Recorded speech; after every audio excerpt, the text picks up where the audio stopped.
माता दी, आज गुप्त नवरात्रि के 7वें दिन रसपान कीजिए श्री दुर्गा सप्तशती पाठ में अध्याय 9 और 10 का। वीडियो को स्टार्ट करने से पहले आप सभी का हमारी वीडियो को सुनने के लिए, लाइक करने के लिए और कमेंट करने के लिए दिल से बहुत बहुत धन्यवाद। अध्याय 9 में निशुंभ वध का वर्णन किया गया है। राजा ने कहा, हे ऋषिराज, अपने रक्त बीज के वध से संबंध रखने वाला वृतांत मुझे सुनाया। अब मैं रक्त बीज के मरने के पश्चात क्रोध में भरे हुए शुंभ व निशुंभ ने जो कर्म किया वह सुनना चाहता हूँ। महर्षि मेघा ने कहा, रक्त बीज के मारे जाने पर शुंभ और निशुंभ को बड़ा क्रोध आया और अपनी बहुत बड़ी सेना का इस प्रकार सर्वनाश होते देखकर निशुंभ देवी पर आक्रमण करने के लिए दौड़ा। उसके हाथ में बहुत से बड़े बड़े असुर देवी को मारने के लिए दौड़े और महापराक्रमी शुंभ अपनी सेना सहित चंडिका को मारने के लिए बढ़ा। फिर शुंभ और निशुंभ का देवी से घोर युद्ध होने लगा और वह दोनों असुर इस प्रकार देवी पर बाण फेंकने लगे जैसे मेघों से वर्षा हो रही हो। उन दोनों की चलाए हुए बाणों को देवी ने अपने बाणों से काट डाला और अपने शस्त्रों को वर्षा से उन दोनों दैत्यों को चोट पहुंचाई। निशुंभ ने तीक्ष्ण तलवार और चमकती हुई ढाल लेकर देवी ने अपने श्रुप नामक बाण से निशुंभ की तलवार व ढाल दोनों को ही काट डाला। तलवार और ढाल के कट जाने पर निशुंभ ने देवी पर सख्ती से प्रहार किया। देवी ने अपनी चक्र से उसके 2 टुकड़े कर दिए। फिर क्या था, दैत्य मारे क्रोध की जल भुन गया और उसने देवी को मारने के लिए शूल फेंका, किंतु देवी ने अपने मुक्के से उसको भी चूर चूर कर डाला। फिर उसने देवी पर गधा से प्रहार किया। देवी ने त्रिशूल से गधा को भी भस्म कर डाला। इसके पश्चात वह फरसा हाथ में लेकर देवी की ओर लपका। देवी ने अपने तीखों बाणों से उसे भी धरती पर सुला दिया। अपने पराक्रमी भाई निशुंभ के इस प्रकार मरने पर शुंभ क्रोध में भरकर मारने के लिए दौड़ा। वह रथ में बैठा हुआ उत्तम आयुधों से सुशोभित अपनी 8 बड़ी बड़ी भुजाओं से सारे आकाश को ढके हुए था। शुंभ को आते देखकर देवी ने अपना शंख बजाया और धनुष की टंकोर का भी अत्यंत दुस्सह शब्द किया। साथ ही अपने घंटे के शब्द से, जो कि संपूर्ण दैत्य सेना के तेज को नष्ट करने वाला था, संपूर्ण दिशाओं को व्याप्त कर दिया। इसके पश्चात देवी के सिंह ने भी अपनी दहाड़ से, जिसे सुन बड़े बड़े बलवानों को मद चूर चूर हो जाता था, आकाश, पृथ्वी और 10 दिशाओं को पूरित कर दिया। उसके ऐसा करने से ऐसा शब्द हुआ जैसे कि उससे पहले सारे शब्द शांत हो गए। इसके पश्चात शिव दूती ने असुरों के लिए भय उत्पन्न करने वाला अट्टहास किया, जिसे सुनकर सब दैत्य थर्रा उठे और शुंभ को बड़ा क्रोध आया। फिर अंबिका ने उसे कहा, अरे दुष्ट, खड़ा रहे तू। कहाँ तो आकाश से सभी देवता जय हो बोल उठे। शुंभ ने वहां आकर ज्वालाओं से युक्त एक अत्यंत भयंकर शक्ति छोड़ी, जिसे आते देखकर देवी ने अपनी महोल्का नामक शक्ति से काट डाला। हे राजन, फिर शुंभ के सिंहनाद से तीनों लोक व्याप्त हो गए और उसकी प्रतिध्वनि से ऐसा घोर शब्द हुआ जिसने इससे पहले के शब्दों को जीत लिया। शुंभ के छोड़े बाणों को देख देवी ने और देवी के छोड़े बाणों को शुंभ ने अपने बाणों से काट सैकड़ों और हजारों टुकड़ों में परिवर्तित कर दिया। इसके पश्चात जब चंडिका ने क्रोध में भरकर शुंभ को त्रिशूल से मारा तो वह मूर्छित होकर पृथ्वी पर गिर पड़ा।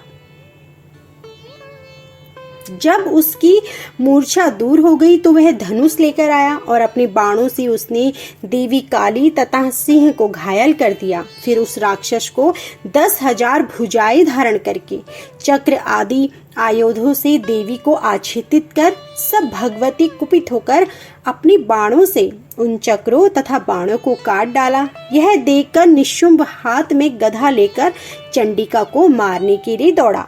उसके आते ही देवी ने तीक्ष्ण धार वाले खड़ग से उसकी गदा को काट डाला। उसने फिर त्रिशूल हाथ में लिया। देवताओं को दुखी करने वाले निशुंभ को त्रिशूल हाथ में लिए हुए आता देखकर चंडिका ने अपने सूल से उसकी छाती पर प्रहार किया और उसकी छाती को चीर डाला। सूल विदीर्ण हो जाने पर उसकी छाती में से उस जैसा महापराक्रमी दैत्य ठहर जा कहता हुआ निकाला। उसको देखकर देवी ने बड़े जोर से ठहाका लगाया। अभी वह निकलने भी न पाया था कि उसका सिर अपनी तलवार से काट डाला। सिर के कटने के साथ ही वह पृथ्वी पर गिर पड़ा। तदंतर सिंह दहाड़ दहाड़ कर असुरों का भक्षण करने लगा और काली शिवदूती भी राक्षसों का रक्तपान करने लगी। कौमारी की शक्ति से कितने ही महादैत्य नष्ट हो गए। ब्रह्मा जी की कमंडल की जल से कितने ही असुर समाप्त हो गए।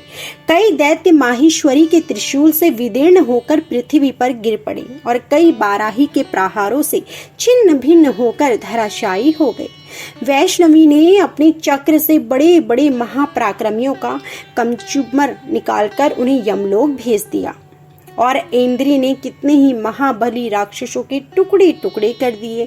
कई दैत्य मारे गए, कई भाग गए और कितने ही काली शिवदूती और सिंह ने अपने द्वारा भर्षण कर लिए गए। श्री दुर्गा सप्तशती पाठ में अध्याय 10 में शुंभ वध का वर्णन किया गया है। महर्षि मेघा ने कहा, हे राजन, अपने प्यारे भाई को मरा हुआ तथा सीता को नष्ट हुए देखकर क्रोध में भरकर दैत्यराज शुंभ कहने लगा, दुष्ट दुर्गे, तू अहंकार से गर्व मत कर, क्योंकि तू दूसरों के बल पर लड़ रही है। देवी ने कहा, हे दुष्ट, देख, मैं तो अकेली ही हूँ। इस संसार में मेरे सिवा दूसरा कौन है? यह सब मेरी शक्तियाँ हैं। देख, यह सब की सब मुझ में प्रविष्ट हो रही है। और इसके पश्चात ब्राह्मणी आदि सब देवियां उस देवी के शरीर में लीन हो गई और देवी अकेली रह गई। तब देवी ने कहा, मैं अपनी ऐश्वर्य शक्ति से अनेक रूपों में यहाँ उपस्थित हुई थी। उन सब रूपों को मैंने समेट लिया है। अब अकेली ही हूँ मैं यहाँ खड़ी, तू भी यहीं ठहरो। महर्षि मेघा ने कहा, तब देवताओं तथा राक्षसों को देखते देखते तथा शुंभ ने भयंकर युद्ध होने लगा। अंबिका देवी ने सैकड़ों अस्त्र शस्त्र छोड़े। उधर दैत्यराज ने भी भयंकर अस्त्रों का प्रहार करना आरंभ कर दिया। देवी के छोड़े हुए सैकड़ों अस्त्रों को दैत्य ने अपने अस्त्रों द्वारा काट डाला। इसी प्रकार शुंभ ने भी जो अस्त्र छोड़े उनको देवी ने अपनी भयंकर हुंकार के द्वारा ही काट दिया। दैत्य ने जब सैकड़ों बाण छोड़कर देवी को ढक दिया तो क्रोध में भरकर देवी ने अपने बाणों से उसका धनुष नष्ट कर डाला। धनुष कट जाने के कारण दैत्येंद्र ने अपनी शक्ति चलाई, लेकिन देवी ने उसे भी काट दिया।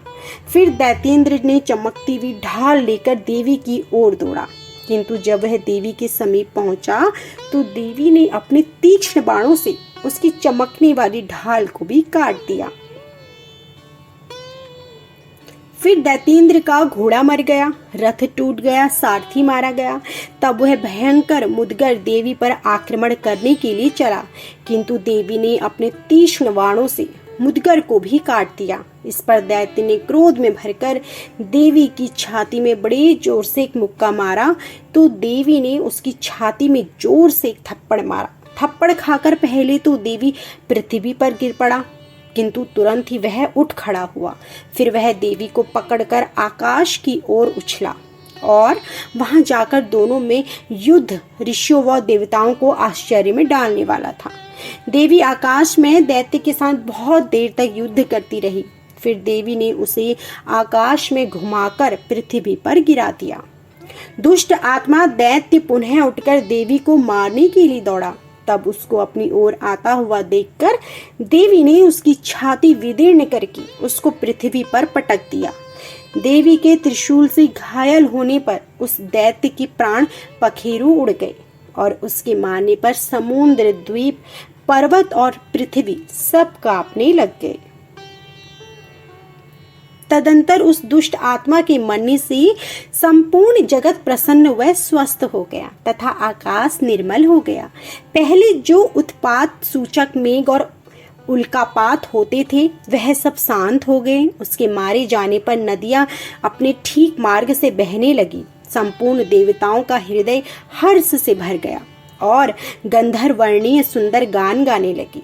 गंधर्व बाजी बजाने लगी और अप्सराएं नाचने लगी। पवित्र वायु बहने लगी। सूर्य की कांति स्वच्छ हो गई। यज्ञशालाओं की बुझी हुई अग्नि अपने आप प्रज्वलित हो गई तथा चारों दिशाओं में शांति फैल गई।